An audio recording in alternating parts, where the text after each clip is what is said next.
So I'm looking around the ACC, and this is a two-horse race. Maybe Louisville puts themselves into the fold.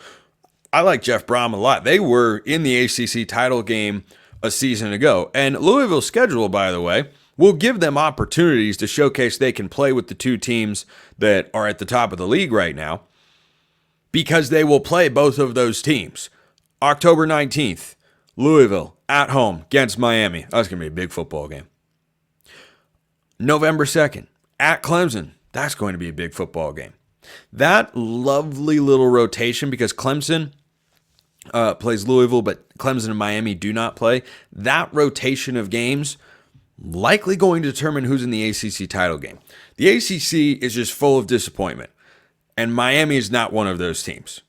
At this point in the year, Virginia Tech, NC State, you keep going up and down the line. North Carolina giving up 70 points at home. Now, I didn't have high hopes for the Tar Heels this year, but 70 points at home to James Madison. Oh, my goodness, guys, what are we doing?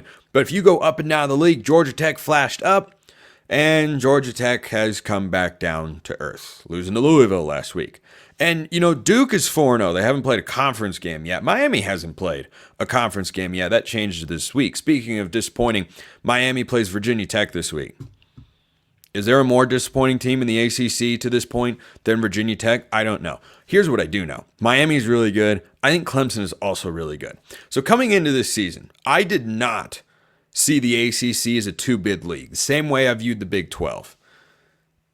That's changing for me right now, because the ACC, top to bottom, is not as strong as I expected it to be. The Big 12, conversely, does have a tremendous amount of parity, does have 5 or 6 teams that feel like they can make a push to the conference championship game. You can talk me right now into 3, and really it's 2.5. I don't trust Louisville as much as those in Louisville, Kentucky might, and that's okay. They'll have a chance to prove me wrong throughout the course of this year. But Clemson and Miami feel like they are head and shoulders above everybody else. In the last 2 games, your first impression of Clemson was Georgia dog-walking them 34-3. That's Georgia in Atlanta. I know it's a neutral site game, quote-unquote. Let me know how much of a neutral site that felt like for the Clemson fans that were there. Their next 2 games after their offense couldn't score on Georgia. Remember, we're just talking about the ACC championship picture here. I'm not discussing their national title hopes. I'm just talking about the conference championship and getting into the playoff. In the 2 games since they scored just 3 points, Garrett Riley, Kate Klubnik, and company have put up 66 on App State and 59 on NC State. They play Stanford at home this week. Syracuse will tell you should be careful with Stanford. I don't know that Stanford's defense. Now, David Bailey's a really good edge rusher. He's just one guy of 11 that you put on the field defensively. I don't know if Stanford can keep Clemson under 40 points in that game. At Tiger Stadium, I don't see it. I do not see that happening. So I just Memorial Stadium. So I don't know why. Sometimes things just fly around in the head and then you say the wrong thing, and that's why we double check. Thank goodness for the internet. So I didn't think Clemson could run the table before the year, but through the first 3 weeks, they've been really impressive.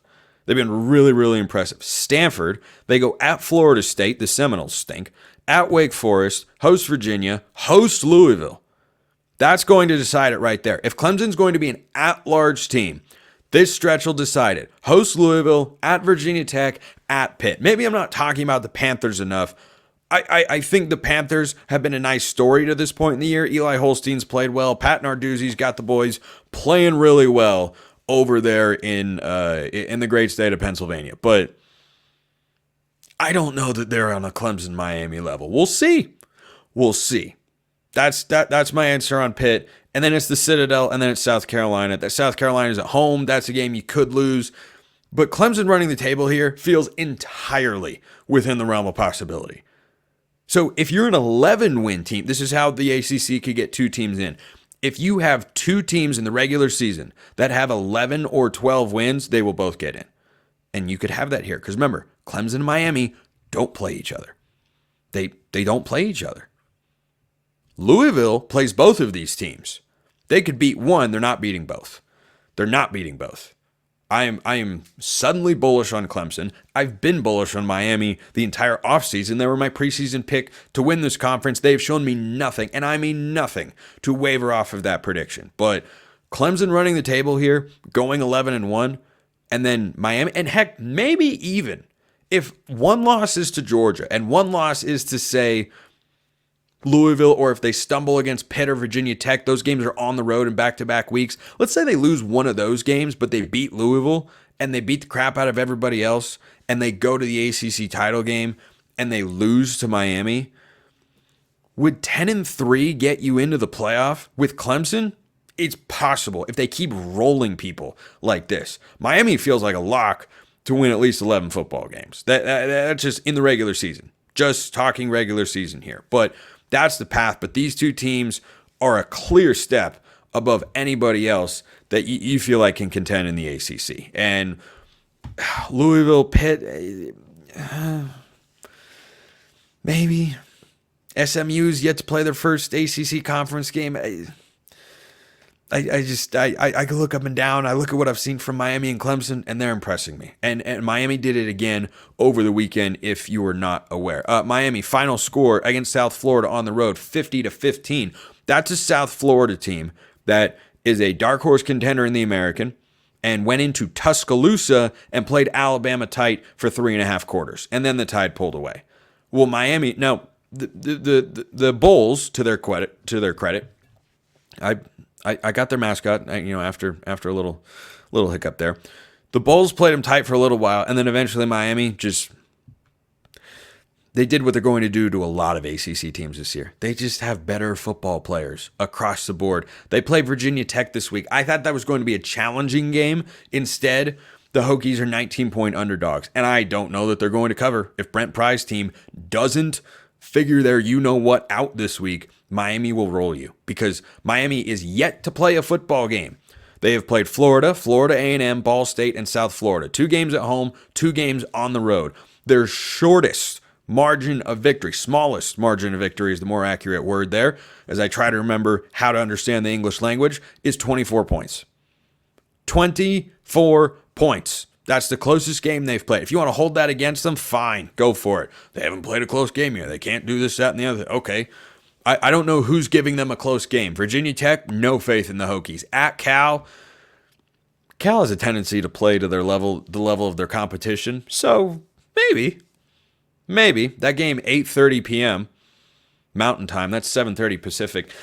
So I'd watch for that one. Late night kick, cross country trip, perhaps.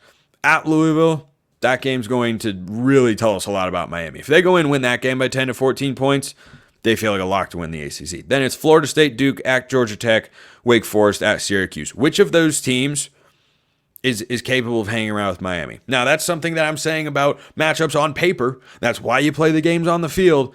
I'm impressed with Miami. I was bullish on them coming into the year, and I am tripling down on that particular take.